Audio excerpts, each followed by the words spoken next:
नमस्कार। 15 अगस्त को प्रधानमंत्री जी द्वारा लाल किले से जिन बातों का जिक्र किया गया है स्कीम से रिलेटेड या फिर भारत में जो भी प्रगति हुई है, जो भी परीक्षा की दृष्टि से जो भी करंट अफेयर आने के योग्य है, करंट अफेयर समसामयिकी में उन चीजों को एक जगह संग्रहित करके वीडियो के माध्यम से आप लोगों के बीच में मैं लेके आ रहा हूँ। तो चलिए देखते हैं। हाँ, एक चीज इसमें और बता दे रहा हूँ। प्रधानमंत्री जी ने जो भी यहाँ पे जिक्र किया है, उन चीजों का जो भी रिसोर्स मैंने उठाया है मोस्टली पीआईबी से उठाया है। ठीक है, तो ये हमारा सोर्स है, गवर्नमेंट की साइट है पीआईबी। और कुछ मिनिस्ट्री की साइट से भी चीजों को उठाया है। और मोस्टली इसमें गवर्नमेंट ऑफिशियल के सभी सोर्स हैं। ठीक है, तो चलिए आगे देखते हैं। प्रधानमंत्री जी ने पहले 5 प्रण लिए। ठीक है, 5 प्रण का यहाँ पे जिक्र किया गया है। ठीक है, पहला जो प्रण है, देखिए, विकसित राष्ट्र के बड़े संकल्प को लेकर चलना होगा, पहला प्रण। दूसरा प्रण जो है, हमारे मन के भीतर गुलामी का एक भी अंश है तो उसे बचने नहीं देना है, सॉरी गलती हो गया, बचने नहीं देना है। ठीक है, उसके बाद तीसरा जो है, हमें हमारी विरासत पर गर्व होना चाहिए। ठीक, तीसरा जो हमारा प्रण है, प्रधानमंत्री जी ने जो प्रण लिया बताया है। उसके बाद चौथा, एकता और एकजुटता। ठीक, पांचवा जो है, नागरिकों के कर्तव्य जिसमें पीएम सीएम भी बाहर नहीं है। तो ये 5 प्रण प्रधानमंत्री जी ने बोला है। उसके साथ अगला जो बोला, उन्होंने बिजली की बात की थी। तो बिजली में आप लोग देख लीजिए, प्रधानमंत्री सहज बिजली घर योजना या फिर इसे सौभाग्य योजना भी कहा जाता है। तो उसमें ये एक प्रावधान थे, बीपीएल परिवारों को निशुल्क कनेक्शन एवं अन्य परिवारों को 50 रुपए मासिक किस्तों पर कनेक्शन दिया गया था। ठीक है, इस योजना में एक एक 1.2 मतलब 1,23,00,000 लोग घरों को विद्युतीकरण में लक्ष्य था। ठीक है, कनेक्शन देने का। ठीक, इसकी शुरुआत सितंबर 2017 में की गई थी। तो इसको ज्यादा इम्पोर्टेंट है, ये पूछ लेगा। ठीक है, क्रोनोलॉजी बना के, क्रोनोलॉजी में या फिर कला क्रम का जो क्वेश्चन बनते हैं, तो उसमें क्या करता है कि 4-5 योजनाओं को दे देता है। उनके जब वो योजनाएं शुरुआत की गई है उनके क्रम को कहता है कि क्रम में इनको सजाइए। ठीक है, तो प्रधानमंत्री जी ने एक बिजली के बारे में जिक्र किया था, तो उससे रिलेटेड ये चीज थी आप लोगों के सामने। दूसरा जो है, प्रधानमंत्री जी ने पर ड्रॉप मोर क्रॉप के बारे में जिक्र किया था। तो उसमें ये देख लीजिए, प्रधानमंत्री की कृषि सिंचाई योजना के तहत ही ये पर ड्रॉप मोर क्रॉप का एक कंसेप्ट है, जो माइक्रो इरिगेशन को ये लक्षित करता है। ठीक है, तो इसमें दो प्रणालियां हैं, एक ड्रिप सिंचाई प्रणाली, ठीक है, और एक स्प्रिंकल सिंचाई प्रणाली। दो प्रणालियां हैं। ठीक, तो इसको ध्यान में रखना है। ठीक है, ये एक था। फिर उसके बाद ऑर्गेनिक खेती के बारे में।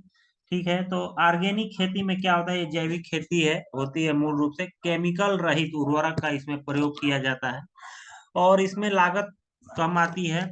ये इको फ्रेंडली होती है।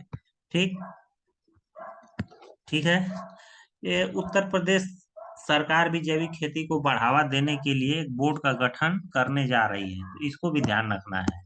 ठीक, उत्तर प्रदेश से रिलेटेड। अब इसमें परंपरागत कृषि विकास योजना भी है। ठीक है, इसके बारे में थोड़ा सा जान लीजिए। इस योजना के तहत किसानों को आर्थिक सहायता प्रदान की जाती है।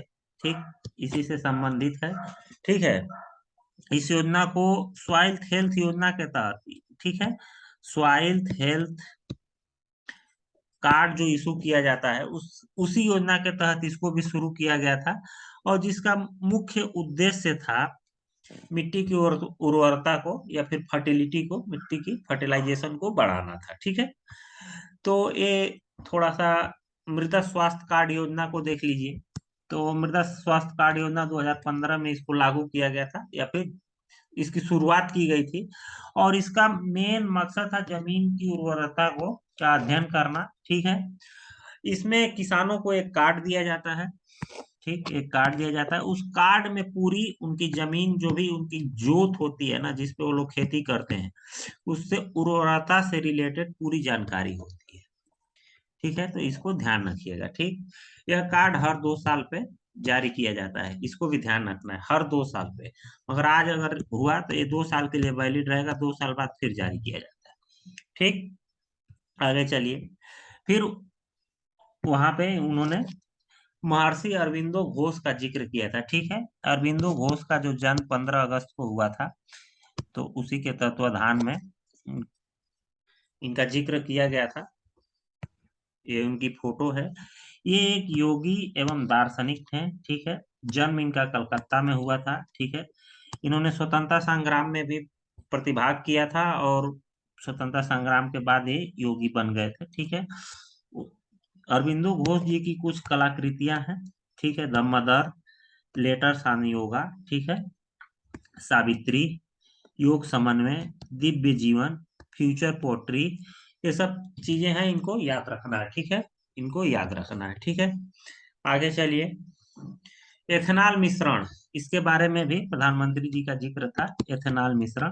तो देखिए, जो E10 का मतलब होता है ना कि 10% एथेनॉल का मिश्रण पेट्रोल में हो चुका है, पेट्रोल में हो चुका है, 10% एथेनॉल का मिश्रण हो चुका है।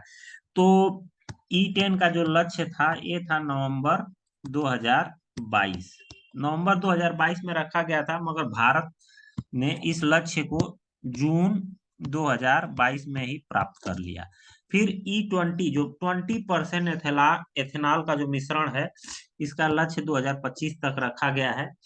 तो इसको ध्यान रखना है, ठीक है। इसी से इनिशिएटिव एक किया गया था पानीपत में, पानीपत में इंडियन ऑयल का एक प्लांट बना, ठीक है, इंडियन ऑयल का, जो 100 किलोलीटर प्रतिदिन क्षमता का है, ठीक है। सेकेंड जनरेशन एथेनॉल प्लांट है, ठीक है। इस पे बता रहा है कि ये कच्चे तेल पे निर्भरता को कम करेगा, ठीक है। ग्रीन हाउस गैसों के उत्सर्जन में भी कम करेगा, और स्थानीय किसानों के लिए एक आय का स्रोत भी बनेगा। तो यहाँ पे इसका पोस्टर भी देख सकते हैं, डेडिकेटेड टू प्रधानमंत्री जी ने इसका उद्घाटन किया था। और एक 2G एथेनॉल प्लांट है पानीपत रिफाइनरी में, इसको बनाया गया है, ये नेशन को डेडिकेट कर दिया गया है, ठीक है। आगे चलिए। नैनो फर्टिलाइजर के बारे में इस जिक्र हुआ था, ठीक है।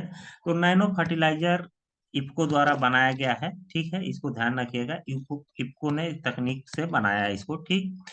इसका मुख्य उद्देश्य क्या है? पारंपरिक यूरिया में असंतुलित एवं अत्यधिक उपयोग को संबोधित करना। मतलब जो हमारी कन्वेंशनल इस समय जो यूरिया की बोरी आप लोग देखते होंगे अपने अगल बगल, अगर ग्रामीण परिवेश से आ रहे होंगे आप लोग, तो उस जो कन्वेंशनल यूरिया का जो प्रयोग है वो काफी ज्यादा असंतुलित है, और अत्यधिक प्रयोग को ये संबोधित करता है, उसी को कम करना है, ठीक है। इसका एक और उद्देश्य है उत्पादकता को बढ़ाना है, फसल की उत्पादकता को बढ़ाना, ठीक है। मिट्टी के स्वास्थ्य को सही रखना, मतलब हेल्थ सॉइल को, और उपज की पोषण गुणवत्ता को सुधार करना है। तो इस चीज को भी आप लोग ध्यान रखना है। सबसे ज्यादा ध्यान रखना है कि नैनो फर्टिलाइजर जो नैनो यूरिया है उसको किसने बनाया है? तो ये बनाया गया है इफ्को, ठीक है, इफ्को ने बनाया है, ठीक। आगे चलिए। अक्षय ऊर्जा के बारे में, रिन्यूएबल एनर्जी के बारे में जिक्र हुआ था वहां पे।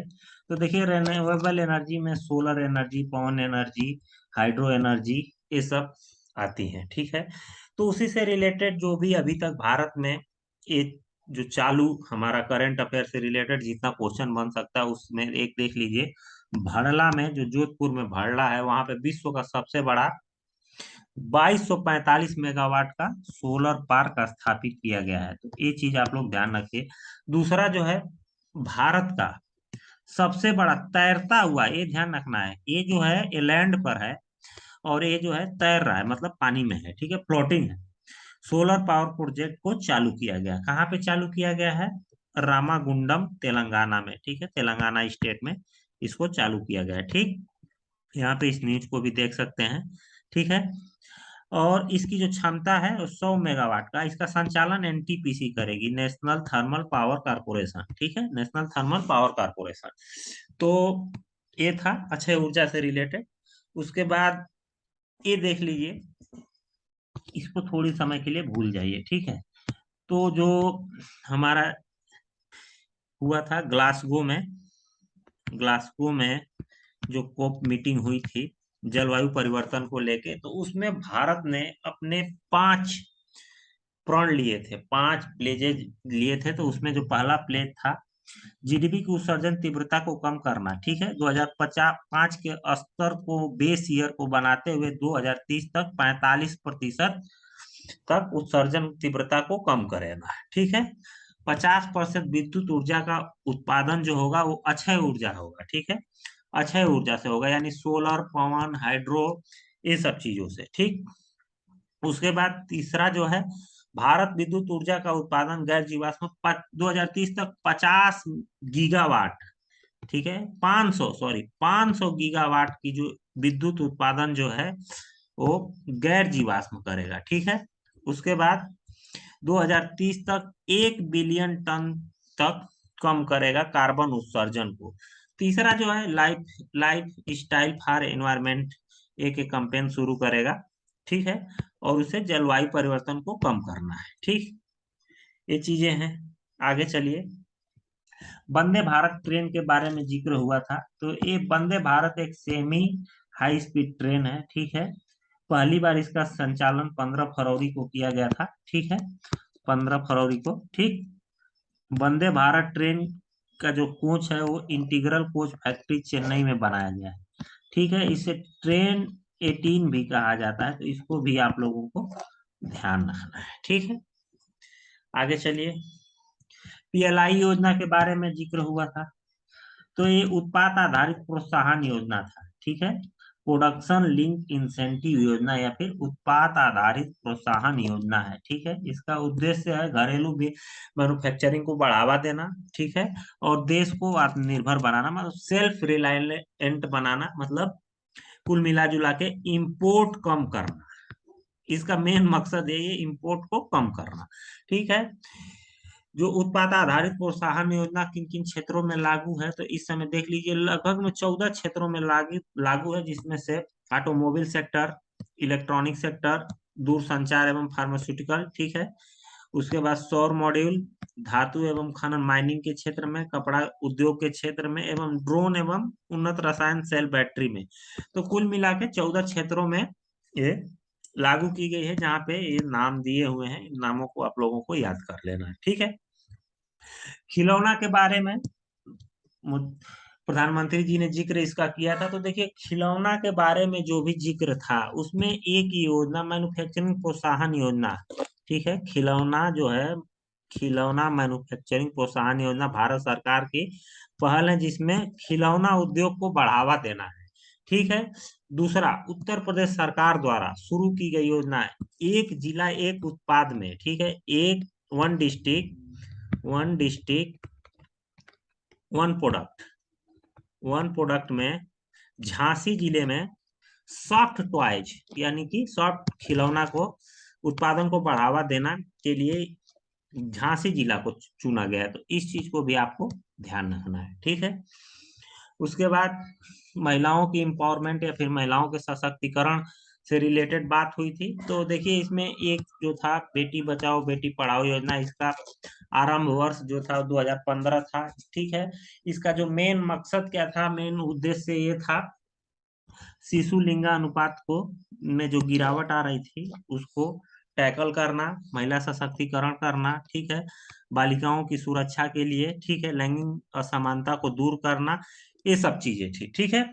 आगे चलिए, दूसरा उसी से महिलाओं से रिलेटेड उज्ज्वला योजना की शुरुआत की गई थी, जिसमें एलपीजी एलपीजी कनेक्शन देना था। तो ये इसका आरंभ वर्ष जो था 2015, माफ करिएगा, 15 नहीं 17 है, सॉरी 17 है, आरंभ वर्ष 17 है, 17 बलिया के उत्तर प्रदेश में, ठीक है। बलिया जिले में इसका पहला संस्करण की शुरुआत की गई थी, और दूसरे संस्करण की शुरुआत महोबा में 2021 में की गई थी, ठीक। उसके बाद एक नारी शक्ति पुरस्कार भी शुरुआत की गई है। तो ये सब चीजें हैं, ठीक है। आगे चलते हैं। डीप ओशियन मिशन के बारे में जिक्र हुआ था, ठीक। तो इसकी जो नोडल एजेंसी कह सकते हैं ये है पृथ्वी विज्ञान मंत्रालय, ठीक है। अर्थ साइंस मिनिस्ट्री है, ठीक। अर्थ साइंस मिनिस्ट्री, ठीक है। अब इसका जो मुख्य उद्देश्य क्या है, समुद्री संसाधनों का पता लगाना, मतलब जो भी समुद्र में मिनरल्स या रिसोर्स हैं उनका पता लगाना है। गहरे समुद्र में काम करने की तकनीकी को विकसित करना है, ठीक है। भारत सरकार की ब्लू इकोनॉमी की पहल को एक मूर्त रूप देगी, ठीक है। गहरे समुद्र में खनन, लगभग में 6000 मीटर नीचे भी इस खनन करने के लिए एबल बनना है। यह तकनीक 5 देशों के पास है, ठीक है। भारत हमारा छठा देश है। 5 देश कौन कौन से हैं? अमेरिका, रूस, फ्रांस, जापान एवं चीन, ठीक। आगे चलिए।